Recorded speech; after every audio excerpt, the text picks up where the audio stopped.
Bonjour à toutes, bonjour à tous. Nous sommes aujourd'hui le 31 juillet 2026 et dans ces 7 minutes de bon sens, nous allons aborder la question de la sécurité de votre épargne. Alors commençons par un chiffre. La dette de la France est aujourd'hui de 3 569 milliards d'euros.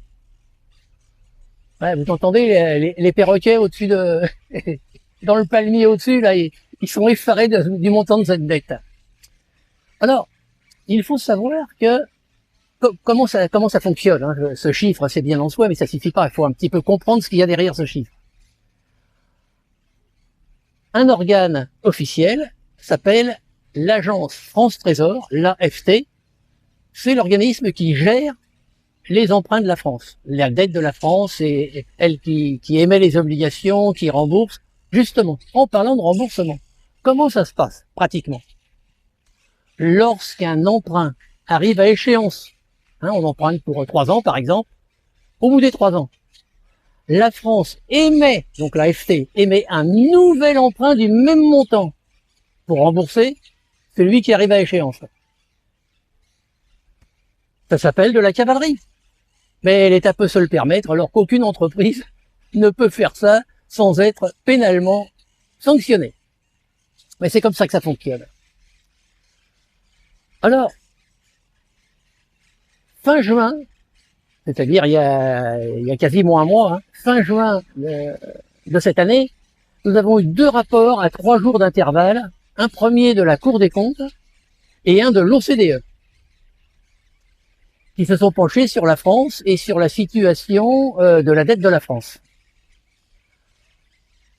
Le constat est sans appel.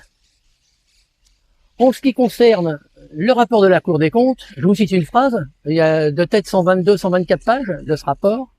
La situation de la France est alarmante et appelle des mesures fortes, crédibles et rapides. Une phrase extraite du rapport de l'OCDE, tenez-vous bien, les Français n'échapperont pas à une hausse d'impôts. La messe est dite. Faut pas rêver, évidemment. Alors, cette fameuse dette, elle est répartie entre les différentes entités, les différentes personnes qui nous prêtent. Les banquiers, les épargnants, les contrats d'assurance vie, donc les sociétés d'assurance. Et puis, il y a une catégorie qui s'appelle les non-résidents. Les non-résidents, par définition, hein, non-résidents fiscal français, c'est des gens qui sont pas de chez nous. C'est pas du racisme, d'autant plus que c'est eux qui nous prêtent l'argent. Tenez-vous bien, cette part des non-résidents dans la dette française représente, en mars 2022, c'est-à-dire au 2e mandat de Macron, en mars 2022, 48,5% des prêteurs à la France étaient des non-résidents. Un an après, dernier chiffre connu donné par l'AFT, en mars 2026, 57,5%. Nous sommes passés en un an de 48,5 à 57,5. Vous comprenez bien que nous dépendons de plus en plus de nos prêteurs non résidents qui peuvent décider tout simplement de demander à l'État français, écoutez, donnez-nous des garanties. On vous prête cet argent, on veut être sûr de le retrouver, alors donnez-nous des garanties. Vous n'avez pas une petite idée de la garantie qui pourrait être donnée?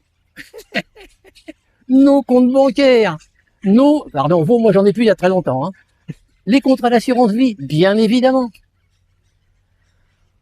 Sachez qu'il y a longtemps que cette situation est anticipée, puisque au niveau des comptes bancaires, c'est une directive européenne, la BRRD, un acronyme qui signifie je ne sais plus quoi exactement en anglais, mais bon, c'est pas grave.